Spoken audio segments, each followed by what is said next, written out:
Hello everyone, hope you're doing well. We are having a look at the dev server. This is for good old update Spearhead, and we're having a look at the stuff which isn't on the dev server, but instead is actually in the files. This is a collection of vehicles that haven't made it yet, may make it in the future, may not. We shall see when it comes to some of them.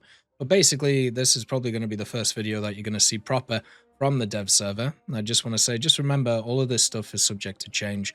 Things can move around as they always do, and enjoy all of the videos that are going to come out over the next few days. And if you do, make sure to support the channel through subscribing and also liking the video. Let's get into it. The first vehicle that you see before you is from Russia, and it is very much a unique vehicle. This is the Belyayev DBLK. What this was designed to do was to be a long-range bomber, a big flying wing design with two massive engines on it, and also the ability to be able to carry a large bomb load. The problem with it, though, is they only built one of them. It didn't go very well, and it ended up crashing. And there was a lot of problems with its flight, which shouldn't be too surprising, and they had to kind of go back to the drawing board. What is interesting about this vehicle, though, is it is powered by some pretty large engines. It obviously has the dual cockpit setup that you can see here. And also in the back, where the defensive guns are, you can see this amazing structure around the actual gunners, so they can kind of see all around them and what they're looking at. And I think that's actually really, really cool. Maybe this can also rotate at the same time.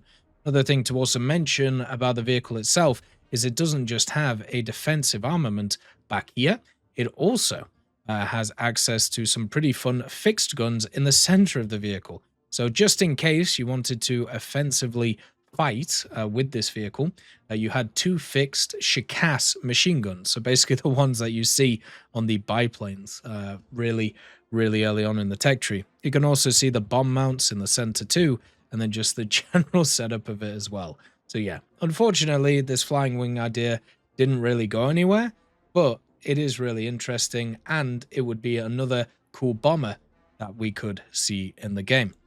Talking about cool bombers, or I suppose more strike aircraft, let's go forward a few years. And instead of focusing on that vehicle, we can actually focus on more modern stuff, mainly coming in for Germany. So you know how there is the ASSTA 1 that exists in the game. It's this one right here. You can find it in the German tech tree. Well, guess what? There is also an ASSTA 3 that is in the files. Now, when it comes to the tornadoes, there are many different upgrades, which is why we have so many of them in the game now. The ASSTA 3, specifically the SLE, which is this one, is one of the latest upgrades and probably going to be the last upgrade to the Tornado platform. It is a service life enhancement program where they improved its RWR. They also gave it access to a better targeting setup on it, so a better targeting pod, which means that it can also use additional weapons if they decide to give it to it. Stuff like the GBU-54L JDAM could actually be used on this vehicle, which would be really cool. Now, right now, this vehicle is just a model of it in-game. Maybe it'll come in as an event vehicle, maybe it'll come in this update, but do remember, Germany is kind of lacking vehicles so far in this update, so who knows at the same time. There should also be a mention for the J10C. The J10C has a texture in the files, but the vehicle itself is not, so we'll have to see what kind of goes on with that. Now let's move on to Russia. You know how we already have the BTR-80, which is in the game already. It's the vehicle with the kind of loopy 30mm. And then also, we've had a look at the BTR-82 AT, which is coming in as well, with the top-mounted AT-GEM up there, and then also the stabilized 30mm. Well, guess what? There is also another vehicle that is sat in the files, which is the BTR-82A. This one is very similar to the AT, apart from it's missing a lot of the additional armor on it and the AT-GEM launcher. It also has a few changes to its optics. You can see here on the AT, you have this kind of scope right here, whereas the A only has access to this, so it probably won't get access to the thermal package that the AT should have. A lot of the other upgrades, though, from the BTR-80 to the 82 are present on this vehicle, and generally should be quite fun to play. but it's a vehicle that maybe is only here just so they can make the stepping stone to the BTR-82 AT, but it would be surprising if this vehicle never actually makes it into the game, since it is a pretty cool one. Talking about some other stuff, you remember a lot of those leaked vehicles that ended up in the list? Well, it turns out not all of them are on the dev server. Some of them are actually in the files. This is the PGM-9, which is an American ship. This was an improvement of one of the ships that is in the lower echelons of Coastal for America. You can see it has the 3-inch gun. It has the 20mm Oerlikons. It also has access to a 40mm dual set of Bofors back here too. So this might be actually pretty deadly in the grand scheme of things. So this is also in the files. There is another coastal vehicle for America, which is also rearing its head, and it's a PT boat, and it actually has a really cool name, if I can actually find it right now, because for some reason it has just disappeared for me. And that's because I'm typing it in wrong, because I'm a nonce. This is actually the US Hookins 78-footer PT-262. So what this is kind of a more standard design of a PT boat that you find at the lower echelons for America. It has the funny 37mm on the front of it. It also has the dual 50 cals or 30 cals, probably the 50s, which are right here.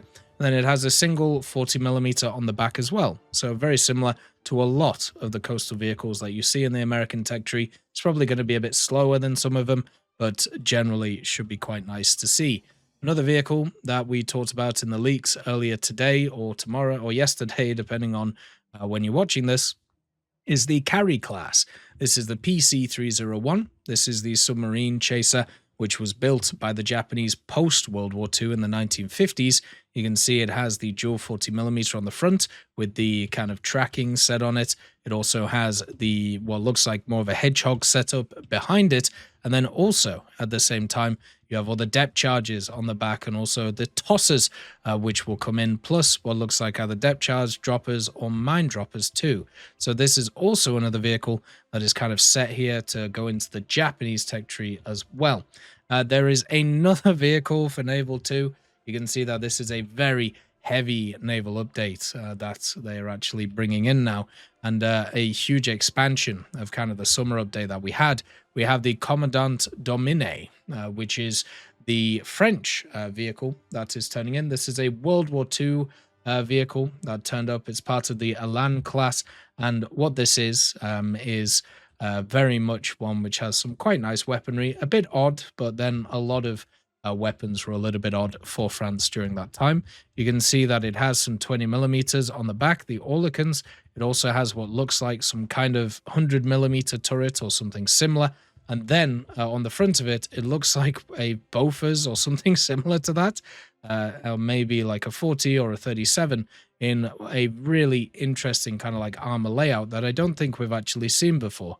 So this vehicle continues more naval vehicles being added into the game as well. Now, talking about some interesting kind of setups, we have the good old YJ-81.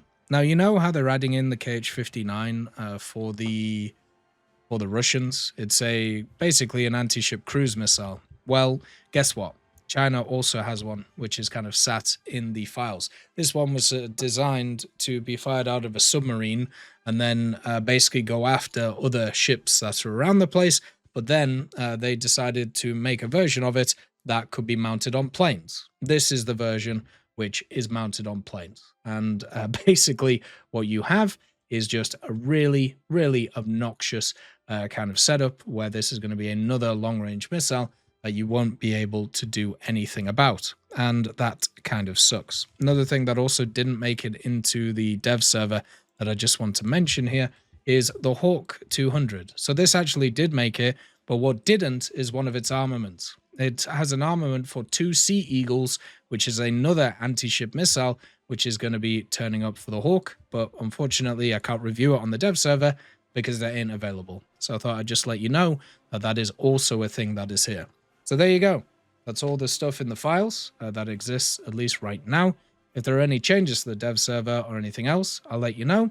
and look forward to all of the other videos, looking at all the other stuff for the dev server. Peace be with you. Hope you have a wonderful day. I'll see you next time. I'd just like to thank GMG Smiley, CD Beans, Chieftain Mike, EMN3 Galaxy, Tulio Pontecorvo, Brendan Quinn, Carrion Crow, Gus Irenicus, Pyman, Wartinder, Teddy, Daniel Stanton, Martinez, B. Young, Ozzy Panzer, Alan Hacker, Liam Shear, Opium Prime, Lafouche, Sem, Aslan, Uncle Bean, and Derek R. for supporting the channel.